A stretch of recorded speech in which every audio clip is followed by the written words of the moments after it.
ପିଲାମାନେ assistant professor stage 1 ପାଇଁ କେମିତି କ'ଣ ଆବେଦନ କରିବେ ଓଭରାଲ୍ରେ ଗୋଟେ ଆଇଡ଼ିଆ ଏଠାରେ ଆମେ ଦେଇଦେବା, ଯାହାଦ୍ୱାରା ସମସ୍ତେ ଆବେଦନ କରିପାରିବେ ଖୁବ୍ ସହଜରେ। ଠିକ୍ ଅଛି, ପ୍ରିଭିୟସ୍ ଭିଡ଼ିଓରେ ଆମେ ଡିସ୍କସନ୍ କରିଥିଲେ ଏଥିପାଇଁ କେମିତି କ'ଣ କ୍ୟାରିୟର ମାର୍କିଂ ହିସାବରେ ଚାକିରି ମିଳିବ। ତ ଯେଉଁମାନେ ବି ଦେଖିନାହାନ୍ତି ଡିସ୍କ୍ରିପ୍ସନରେ ଲିଙ୍କ୍ ରହିଛି, ପ୍ରଥମେ ଦେଖନ୍ତୁ ତାପରେ आवेदन करंतु। नमस्कार दोस्तों, इस वीडियो को लाइक करें, हमारे चैनल को सब्सक्राइब करें, इस घंटी के आइकन को दबाएं, ऑल सेलेक्ट करें हमारी सभी वीडियो सबसे पहले देखने के लिए। पिलामाने डिस्क्रिप्शन रे थिबे लिंक ऊपर क्लिक करिवे, क्लिक करके ए टाइप रो पेज देखिवे, जोट देख पाथे रजिस्टर ऊपर क्लिक करिवे।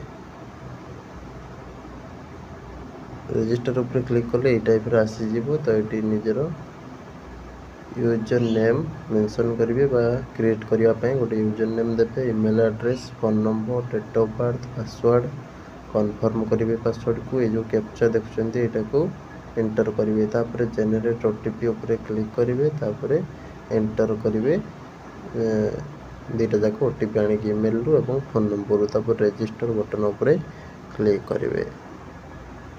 रजिस्ट्रेशन हो सारा पर क्लिक करिवे लॉगिन ऊपर क्लिक करके। तो ये यूजर नेम पासवर्ड दे लॉगिन करेंगे कि मोबाइल नंबर जोटा लॉगिन यूजिंग ओटीपी ऊपर क्लिक करेंगे। मोबाइल नंबर एंट्री करेंगे, तापर ये कैप्चाटा देवे, तापर जनरेट ओटीपी ऊपर क्लिक करेंगे, तापर लॉगिन मारे। ठीक अच्छे,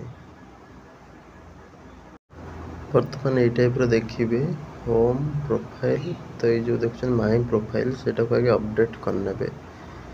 ठीक अच्छे, क्वालिफिकेशन डिटेल्स, एजुकेशनल डिटेल्स एगुड़ा सब अपडेट करने। जार अपडेट हो तो भल कथा, जार अपडेट है नहीं प्रथम अपडेट करेंगे। बर्तमान ये टाइप आसीज होम प्रोफाइल, एप्लिकेंट सेक्शन एवं तुमर ये नोटिसटा जोटा नुआ नुआ आसूँ से शो करूँ। ठीक अच्छे, तो ये अप्लाई सेक्शन जोटा रही क्लिक करेंगे। तापर ये जो देखुंत अप्लाई नाउ तापर क्लिक करेंगे।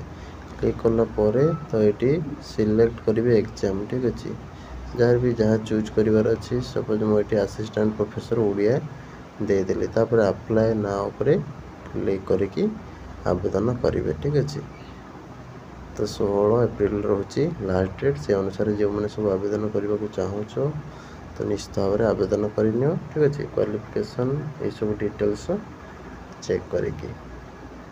ठीक अच्छे, आग को जहाँ भी किसी प्रॉब्लम रोचे कमेंट बॉक्स रे लिखिदेवे। रही नमस्कार, जय जगन्नाथ। वीडियो को लाइक करदे।